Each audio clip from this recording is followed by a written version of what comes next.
من الشاهدين والشاكرين والحمد لله رب العالمين.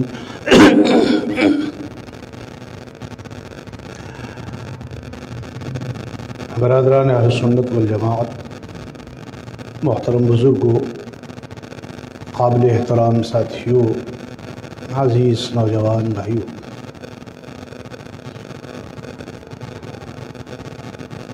اللہ رب العزت نے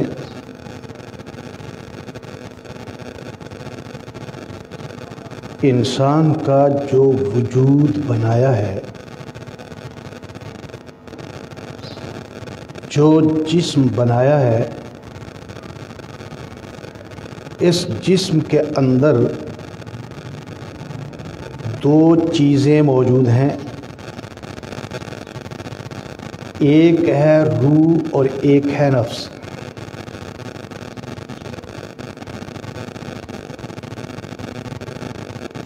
قرآن پاک میں اللہ رب العزت نے نفس کی 3 قسمیں بیان فرمائی ہیں۔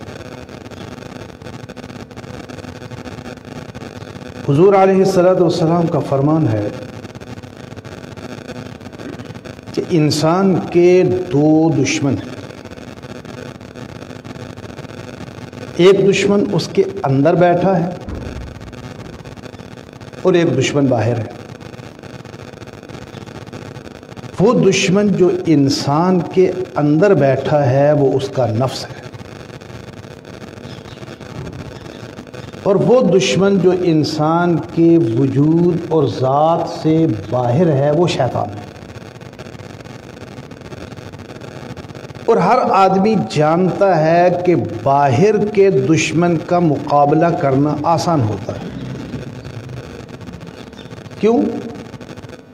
اس لیے کہ باہر کے دشمن سے وہ خبردار ہے، اس کے لیے وہ فل تیاری میں ہوتا ہے کہ اس نے یہ حملہ کیا تو میں اس کا یہ جواب دوں گا، اس نے یہ حملہ کیا تو میں یہ جواب دوں گا۔ لیکن اندر کے دشمن کا کوئی پتہ نہیں ہوتا کہ کس وقت کیا کر دے۔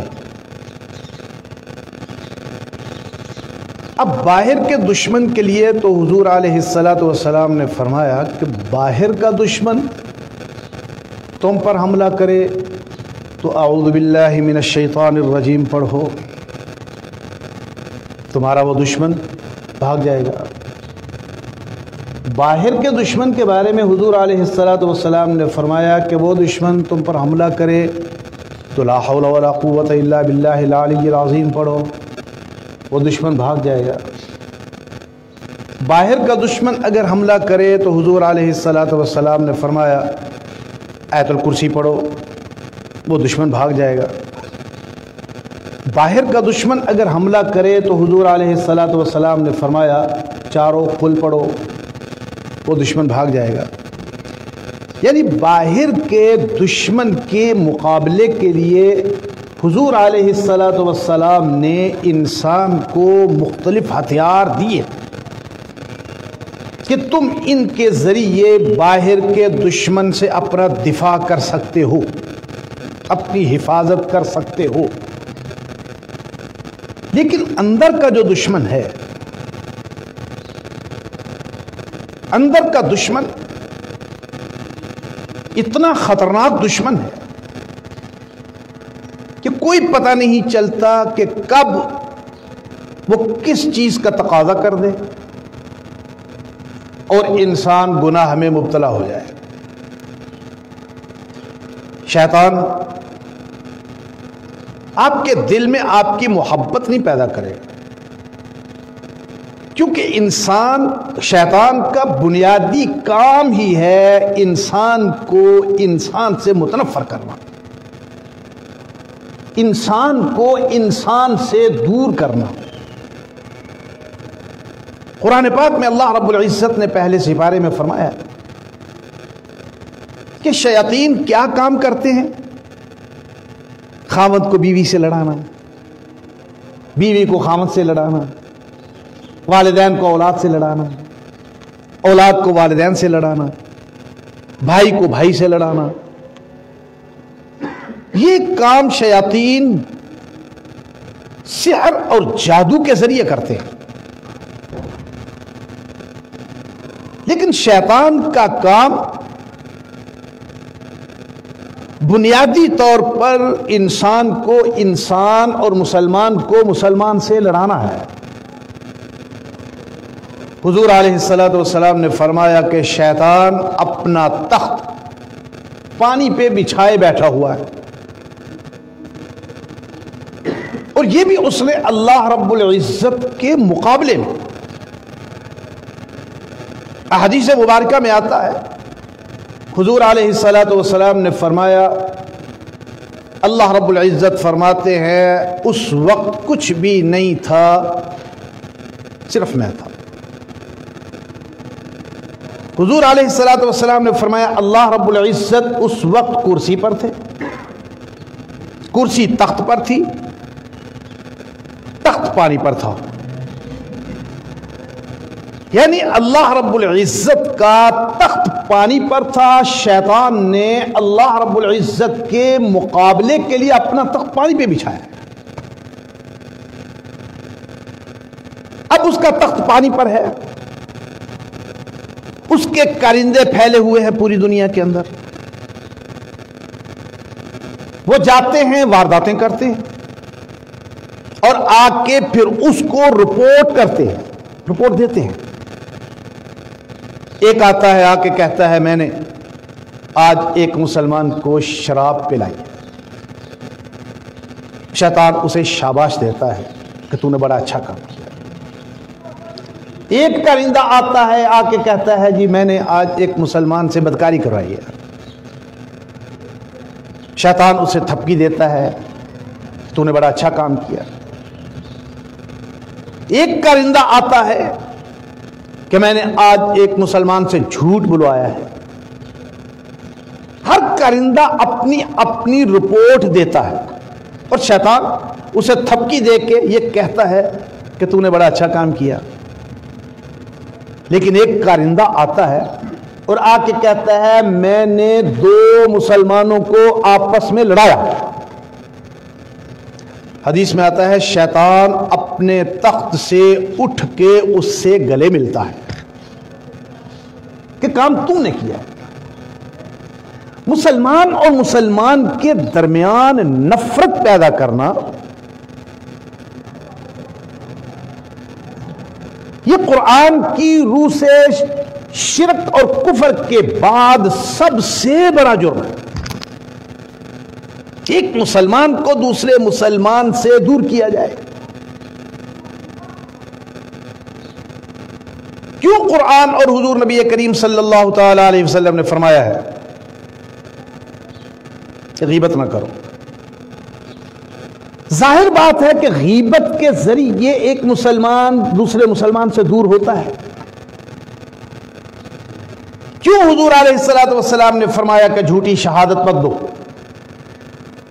کیوں؟ اس لیے کہ جھوٹی شہادت سے ایک مسلمان دوسرے مسلمان سے ٹوٹتا ہے۔ اللہ رب العزت کی تعلیمات کی بنیاد ہی مسلمانوں کے درمیان محبت پہ ہے، مسلمانوں کی باہمی الفت پہ ہے۔ بَذْكُرُوا نِعْمَةَ اللَّهِ عَلَيْكُمْ إِذْ كُنْتُمْ أَعْدَاءً فَأَلَّفَ بَيْنَ قُلُوبِكُمْ فَأَصْبَحْتُمْ بِنِعْمَتِهِ إِخْوَانًا۔ اللہ رب العزت مدینہ منورہ کے اوس اور خزرج کے صحابہ سے فرما رہے ہیں تمہیں یاد ہے وہ وقت جب تم ایک دوسرے کے دشمن تھے،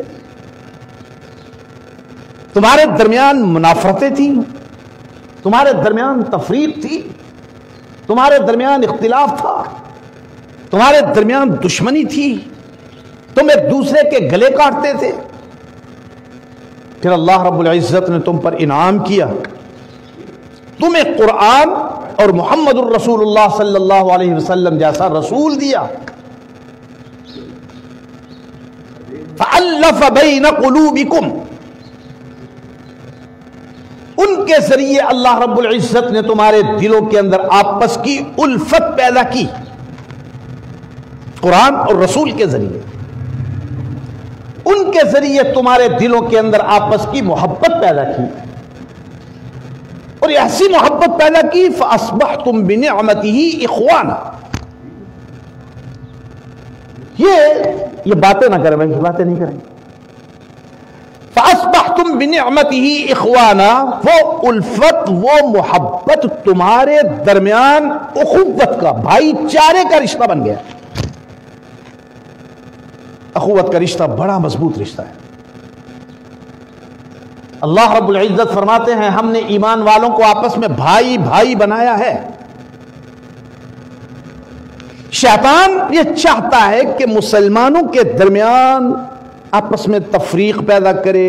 کبھی وہ ایک مسلمان کو دوسرے مسلمان سے دور کرتا ہے، کبھی وہ مسلمانوں کے ایک گروہ کو مسلمانوں کے دوسرے گروہ سے دور کرتا ہے، مسلمانوں کی ایک جماعت کو مسلمانوں کی دوسری جماعت سے ٹکراتا ہے. تو حضور علیہ السلام نے فرمایا تمہارے دو بڑے دشمن ہیں. ایک دشمن تمہارے اندر بیٹھا ہے جو نفس کی صورت میں، اور ایک دشمن تمہارا باہر ہے جو شیطان کی صورت میں ہے. باہر کی دشمن کا مقابلہ کرنے کے لیے اللہ رب العزت نے اور حضور علیہ السلام نے ہتھیار دیے. اعوذ باللہ پڑھو بھاگ جائے گا، لا حول ولا قوت الا باللہ پڑھو بھاگ جائے گا، آیت الکرسی پڑھو بھاگ جائے گا، چاروں کل پڑھو بھاگ جائے گا. لیکن اندر کا دشمن، اس کا مقابلہ کیسے کرنا ہے؟ حضور علیہ السلام نے فرمایا تمہارے اندر دو چیزیں ہیں، روح اور نفس. ان دونوں میں سے جس کو تم خوراک زیادہ دو گے وہ زیادہ طاقتور ہوگا. نفس کی خوراک کیا ہے؟ موسیقی. روح کی غذا کیا ہے؟ تلاوت قرآن. نفس کی غذا کیا ہے؟ حرام. روح کی غذا کیا ہے؟ نماز. جتنے بھی برے کام ہیں یہ نفس کی غذا ہے. شراب نوشی نفس کی غذا ہے، جوا نفس کی غذا ہے، بے حیائی نفس کی غذا ہے. اب حضور علیہ السلام نے فرمایا تمہارے اندر جو دو چیزیں ہیں، ان دو چیزوں میں سے جس کو بھی تم خوراک زیادہ فراہم کرو گے وہ چیز زیادہ طاقتور ہوگی. نفس کو تم زیادہ خوراک دو گے وہ طاقتور ہوگا، اور اتنا طاقتور ہو جائے گا کہ خدا نہ خواستہ، خدا نہ کرے، وہ کسی وقت تمہیں کفر تک بھی پہنچا سکتا ہے. وہ تمہیں کفر کے دائرے میں بھی لا سکتا ہے. میں اس کی ایک مثال دیتا ہوں. فسق کیا ہے؟ کسی حرام کام کو حرام سمجھ کے کرنا. مثلا ایک آدمی شراب پیتا ہے لیکن حرام سمجھ کے پیتا ہے، یہ فسق ہے. ایک آدمی جوا کھیلتا ہے لیکن حرام سمجھ کے کھیلتا ہے، یہ فسق ہے. لیکن یہ عادت بسا اوقات انسان کو اس مقام تک پہنچا دیتی ہے کہ وہ شراب نوشی کو حرام سمجھتا ہی نہیں، اور جب وہ شراب کو حلال سمجھ کے پیے گا تو کافر ہو گیا. اب فسق نہیں رہا، اب کفر ہو گیا ہے. ایک آدمی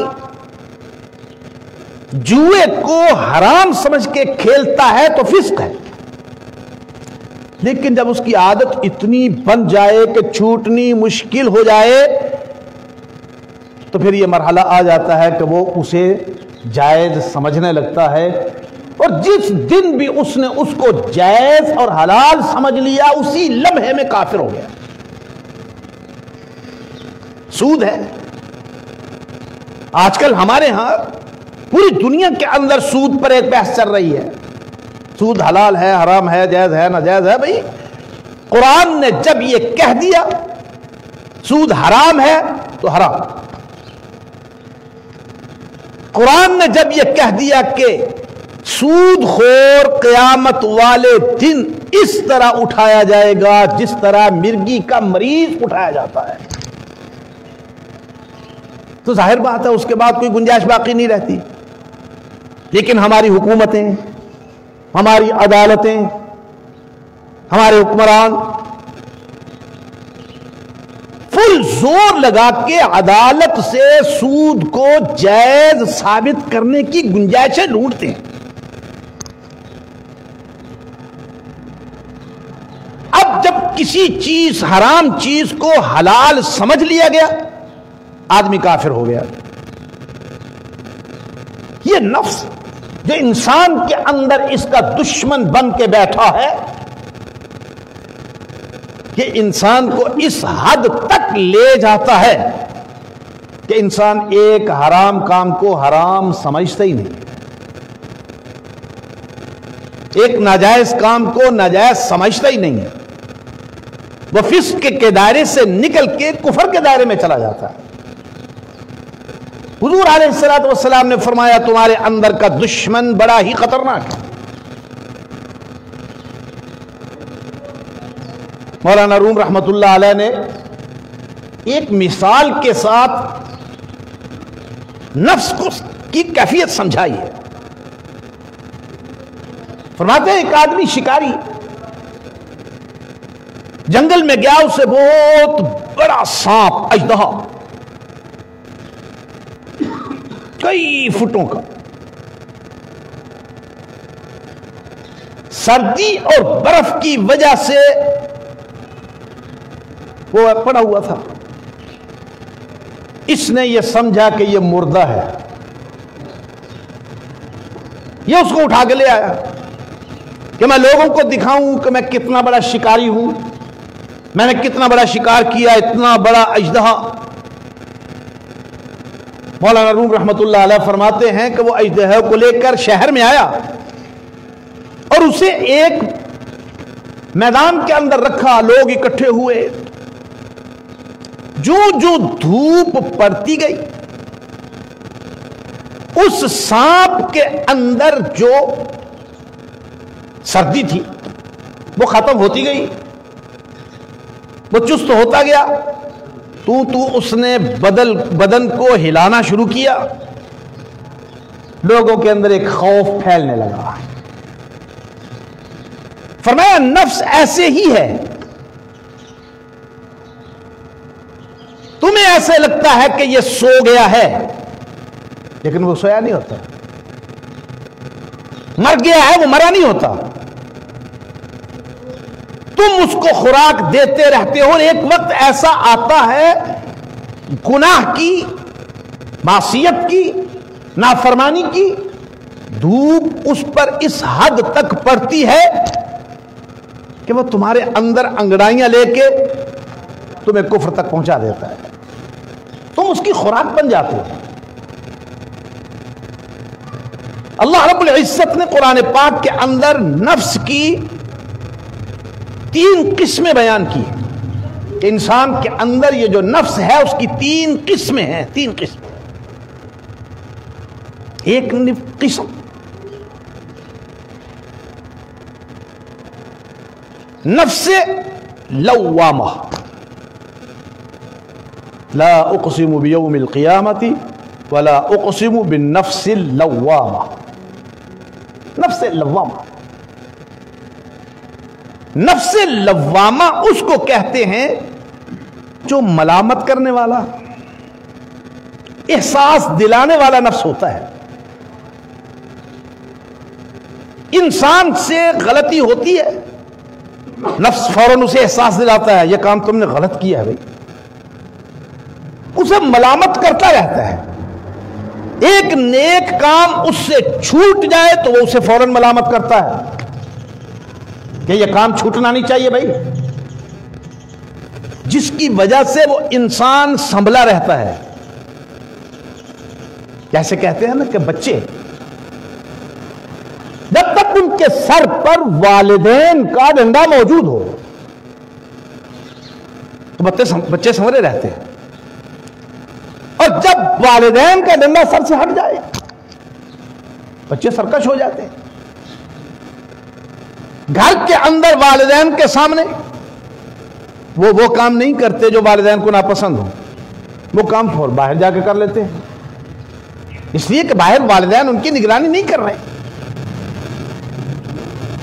نفس لوامہ جو انسان کو ملامت کرتا رہتا ہے اس کے گناہوں پر، اس کی معصیتوں پر، اس کی خطاؤں پر،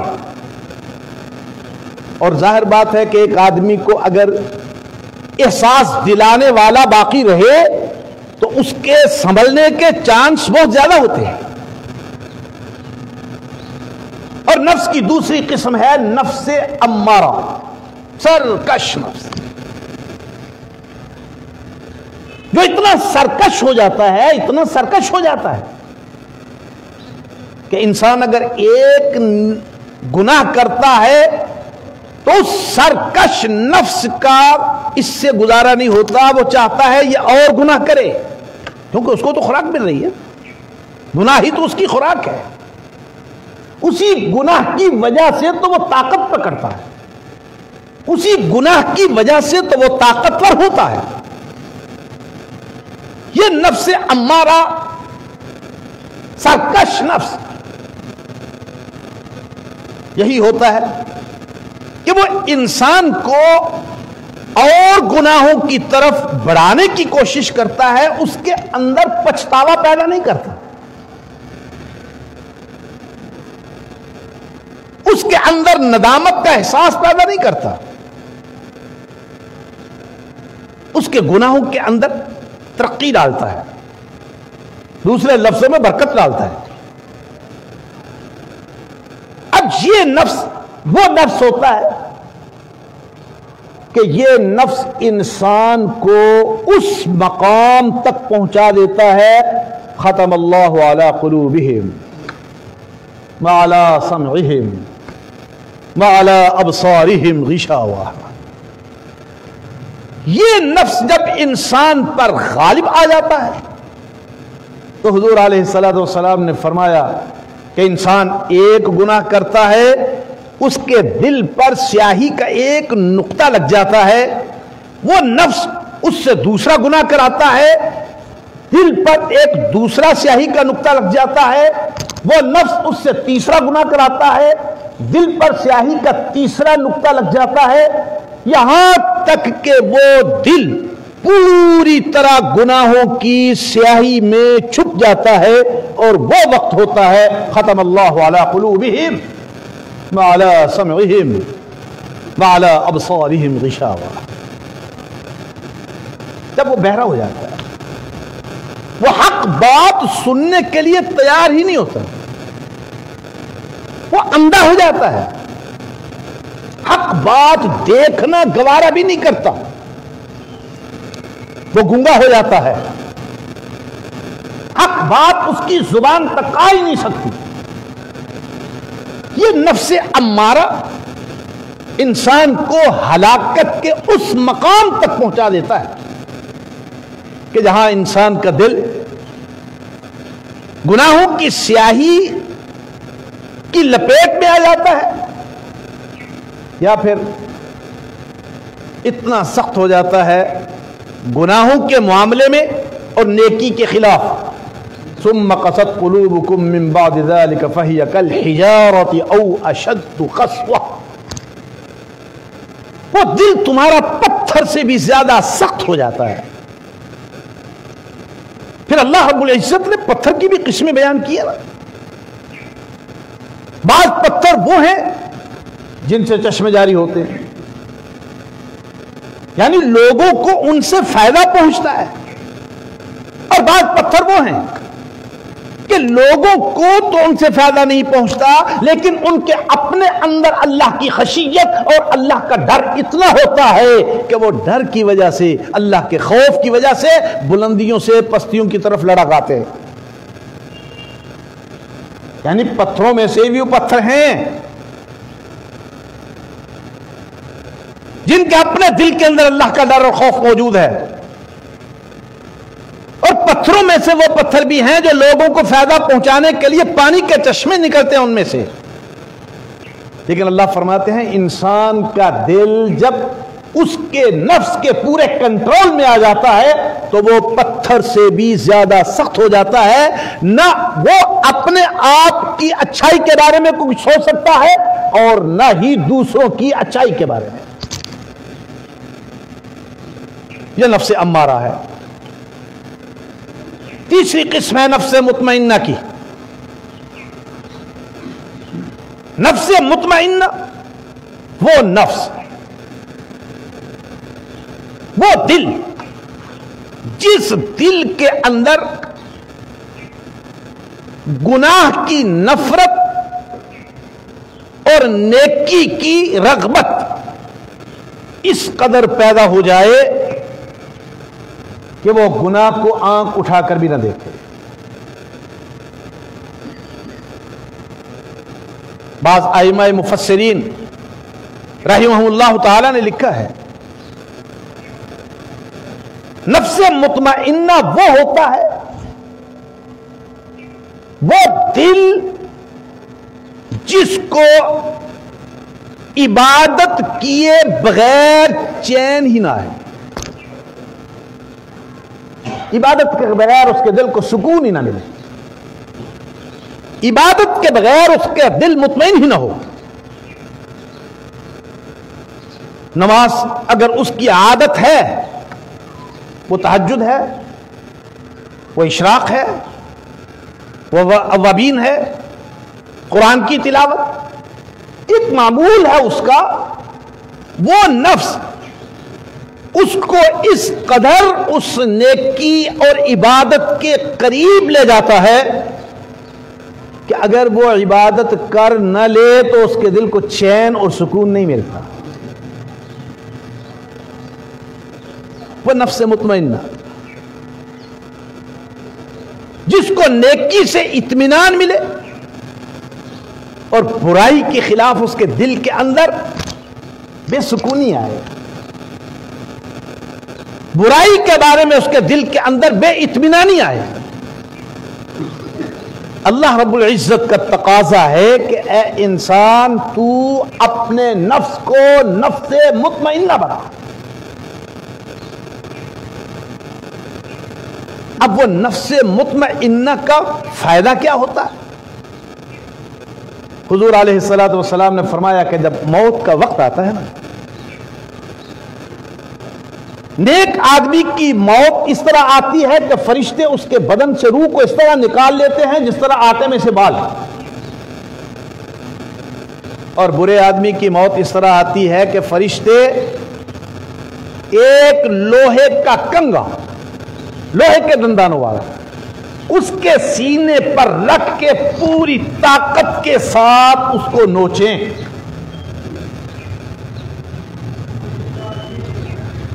لیکن نفس مطمئنہ، قرآن کہتا ہے جس کو نفس مطمئنہ حاصل ہو جائے اس کے بارے میں اللہ فرما دیتے ہیں ارجعی الی ربک راضیۃ مرضیہ۔ اے نیک آدمی، اے نفس مطمئنہ والے، اپنے رب کی طرف اس طرح آ جا کہ تو اپنے رب سے راضی اور تیرا رب تجھ سے راضی ہے۔ طرفین کی رضامندی۔ ارجعی الی ربک راضیۃ مرضیہ، اس حالت میں اپنے رب کی طرف لوٹ کہ تیرا رب تجھ سے راضی ہو۔ حدیث میں آتا ہے کہ ایک آدمی نفس مطمئنہ والا جب رخصت ہوتا ہے، موت کا فرشتہ اس کی روح نکالتا ہے، تو آگے فرشتوں کی ایک لین اس کے استقبال کے لیے کھڑی ہوتی ہے، جو اسے کہتے ہیں اہلا و سہلا مرحبا، پچھلی دنیا سے اس دنیا میں آنے والے، ہم تیرا خیر مقدم کرتے ہیں، ہم تیرا استقبال کرتے ہیں۔ اور یاد رکھیے موت فنا کا نام نہیں ہے، موت فنا کا نام نہیں ہے کہ آدمی پر موت آئے تو آدمی فنا ہو جاتا، نہیں، موت نام ہے انسان کو ایک مقام سے دوسرے مقام پر منتقل کرنے کا، ایک جگہ سے دوسری جگہ پر منتقل کرنے کا۔ ایک جہان سے دوسرے جہان میں منتقل کرنے کا، ایک دنیا سے دوسری دنیا میں منتقل کرنے کا۔ موت انسان کو عالم دنیا سے عالم برزخ میں لے جاتی، وہاں اس کا حساب و کتاب شروع ہو جاتا ہے۔ اللہ رب العزت فرماتے ہیں کہ یہ نفس مطمئنہ جس کو بھی حاصل ہے، ارجعی الی ربک راضیۃ مرضیہ، لوٹ اپنے رب کی طرف اس حالت میں کہ تو اپنے رب سے راضی ہو اور تیرا رب تجھ سے راضی ہو۔ اب یہ بات بڑے توجہ کی ہے، غور کی ہے۔ مجھے کیسے پتا چلے کہ میرا رب مجھ سے راضی ہے؟ آپ کو کوئی مسلمان ایسا نہیں ملے گا جو یہ کہے کہ میں اپنے رب سے راضی نہیں ہوں۔ آپ ایک شرابی سے بھی پوچھیں گے نا، وہ بھی کہے گا میں اپنے رب سے راضی ہوں۔ رب سے ناراض کوئی بھی نہیں ہے۔ جس کے گھر میں ایک وقت کا کھانا نہیں ہے وہ بھی کہتا میں اپنے رب سے راضی ہوں۔ شرابی بھی کہتا میں اپنے رب سے راضی ہوں، جوئے باز بھی کہتا میں اپنے رب سے راضی ہوں۔ لیکن مسئلہ صرف بندے کے رب سے راضی ہونے سے پورا نہیں ہوتا، جب تک کہ رب بھی اپنے بندے سے راضی نہ ہو۔ اور کامیابی کا اصل معیار تو وہی ہے۔ امام سفیان ثوری رحمت اللہ علیہ، ان سے کسی نے پوچھا مجھے کیسے پتا چلے کہ میرا رب مجھ سے راضی ہے یا ناراض ہے؟ کیسے پتا چلے؟ فرمایا کہ تو جس وقت رات کو اپنے بستر پر جائے، اپنے بستر پر بیٹھ کر اپنے دن کے سارے اعمال کو سامنے رکھ، میں نے آج دن میں کیا کیا ہے، کون کون سا کام کیا ہے۔ اگر تیرے دن کے وہ کام اللہ کے قرآن اور نبی کی سنت کے مطابق ہیں تو یقین کر لے تیرا رب تجھ سے راضی ہے۔ اور اگر تیرے وہ کام قرآن اور سنت کے منافی ہیں تو سمجھ لے تیرا رب تجھ سے ناراض ہے، کیونکہ اللہ نے تو اپنی رضا قرآن اور سنت کے ساتھ وابستہ کر دی ہے کہ جو بھی قرآن اور سنت پہ عمل کرے گا اللہ اس سے راضی ہوگا۔ اللہ فرماتے ہیں انسان جب دنیا سے لوٹنے لگے تو تیری حالت اور کیفیت یہ ہو کہ تو اپنے رب سے راضی ہو، تیرا رب تجھ سے راضی ہو، تیری جان بڑی آسان نکلے گی۔ آگے جاتے ہی فرشتے تیرا استقبال کریں گے، تیرے لیے اگلی دنیا کی مشقتیں نہیں ہوں گی۔ لیکن یہ کب ہوگا؟ ارجعی الی ربک راضیۃ مرضیہ، یہ کب ہوگا؟ فادخلی فی عبادی وادخلی جنتی۔ اللہ نے اصول اور ضابطہ بیان کر دیا کہ تم اپنی یہ کیفیت کیسے بنا سکتے ہو کہ میں رب سے راضی، رب مجھ سے راضی۔ اس کی ایک ہی صورت ہے، فادخلی فی عبادی، پہلے میرے بندوں میں داخل ہو جا، وادخلی فی جنتی، پھر میری جنت میں داخل ہو۔ علامہ اقبال نے کہا ہے نا، عبد دیگر عبدہ چیزیں دیگر، بندہ ہونا اور ہے، اللہ کا بندہ ہونا اور ہے۔ بندے تو ہم سارے ہیں، جس کی بھی انسانی جسم ہوگا ہم اسے بندہ ہی کہیں گے، جس کی انسانی صورت ہوگی ہم اسے بندہ ہی کہیں گے۔ لیکن اللہ کا بندہ کس چیز سے بنتا ہے؟ شکل سے نہیں، بندگی سے۔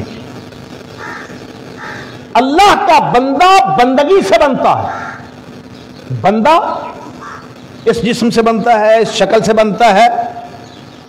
وہ عیسائی ہے تو بندہ ہے، وہ یہودی ہے تو بندہ ہے، وہ ہندو ہے تو بندہ ہے، وہ سکھ ہے تو بندہ ہے، بندے تو سارے ہیں۔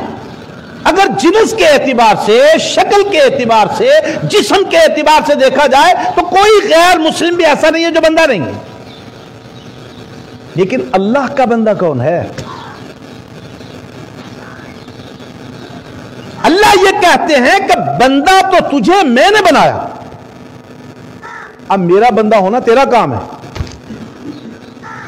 بندہ تو میں نے بنایا، یہ تجھے صورت دی تو میں نے دی، جسم دیا تو میں نے دیا، رنگ دیا تو میں نے دیا، بندہ تو تجھے میں نے بنا دیا۔ اب میرا تقاضا یہ ہے کہ میرا بندہ بن، اور میرا بندہ کیسے بنے گا؟ بندگی کے ساتھ، اللہ کی بندگی کے ساتھ۔ اور بندگی کس چیز کا نام ہے؟ یہ بات ذہن میں رکھیے، بندگی نام ہے اپنے آپ کو مخلوق سمجھنا اور اللہ کو اپنا خالق سمجھنا، اپنے آپ کو مرزوق سمجھنا اور اللہ کو اپنا رازق سمجھنا، اپنے آپ کو مملوک سمجھنا اور اللہ کو اپنا مالک سمجھنا، اپنے آپ کو محکوم سمجھنا اور اللہ کو ہی اپنا حاکم اعلیٰ تسلیم کرنا، اپنے آپ کو مقدور سمجھنا، مجبور سمجھنا اور اللہ کو اپنے ہر معاملے میں قادر مطلق سمجھنا۔ کوئی چیز میرے اختیار میں، میری کوئی چیز میرے اختیار میں نہیں، نہ یہ میرا جسم میرے اختیار میں، نہ میری صحت میرے اختیار میں ہے، نہ میری زندگی میرے اختیار میں ہے۔ خالق کون ہے؟ اللہ۔ رازق کون ہے؟ اللہ۔ مالک کون ہے؟ اللہ۔ حاکم کون ہے؟ اللہ۔ قادر مطلق کون ہے؟ جب اللہ کی ان صفات کو سامنے رکھ کے انسان اللہ کے سامنے آئے، اور قرآن اللہ نے یہی احساس انسان کے اندر پیدا کرنے کے لیے اسے عبادات کے ایسے تصور دیے ہیں۔ انسان نماز کی حالت میں اللہ کے سامنے ہاتھ باندھ کے کھڑا ہوتا ہے، یہ کس چیز کی علامت ہے؟ عاجزی کی علامت ہے، انکساری کی علامت ہے کہ اللہ تو میرا حاکم ہے، میں تیرا ایک عاجز بندہ ہوں۔ انسان رکوع کی حالت میں جھکتا ہے تو کس چیز کی علامت ہے؟ عاجزی کی، انکساری کی۔ اور انسان سجدے کی حالت میں اپنی پیشانی اور اپنی ناک زمین پہ رکھتا ہے تو یہ عاجزی کی انتہا ہے۔ پیشانی عاجزی کی اور ناک۔ آج میں سے بہت سے لوگ ہوں گے، آج کل تو مجھے معلوم نہیں، سکولوں کے اندر اساتذہ جب کسی بچے کو ایسی سزا دینی ہوتی تھی کہ اسے دوسروں کے سامنے اپنی تذلیل کا احساس ہو تو ناک سے لکیریں نکلواتے تھے اسے، ناک سے۔ یہ تذلل کی علامت ہوتی ہے۔ جب انسان پیشانی اور ناک زمین پہ رکھتا ہے تو اعتراف کرتا ہے، یا اللہ میں عاجز ہوں، تو قادر ہے، میں ذلیل ہوں، تو عزت والا ہے۔ اسی کا نام بندگی ہے، اور یہی بندگی ہے جس سے بندہ اللہ کا بندہ بنتا ہے، اور اللہ کا یہی تقاضا ہے، فادخلی فی عبادی وادخلی جنتی۔ جنت کے خواب بعد میں دیکھنا، پہلے میرا بندہ تو بن۔ جنت تو میں نے اپنے بندے کے لیے بنائی ہے، جو میرا بندہ بنے گا وہ سمجھ لے میں نے اس کو جنت میں داخل کر دیا۔ اور اللہ رب العزت نے ہمیں سمجھانے کے لیے، ہماری اصلاح کے لیے یہ طرز اختیار کیا ہے، یا ایتھا النفس المطمئنہ ارجعی الی ربک راضیۃ مرضیہ۔ اے انسان، تیری موت اس حالت میں آئے کہ تو بھی اپنے رب سے راضی ہو اور تیرا رب بھی تجھ سے راضی ہو. اور یہ کب ہوگا؟ فادخلی فی عبادی، جب ہم اللہ کے بندوں میں شامل ہو جائیں گے، اللہ کے بندوں میں. اور پھر اللہ رب العزت انعام کے طور پر جنت بھی عطا فرمائے گا. اللہ رب العزت سمجھنے اور عمل کرنے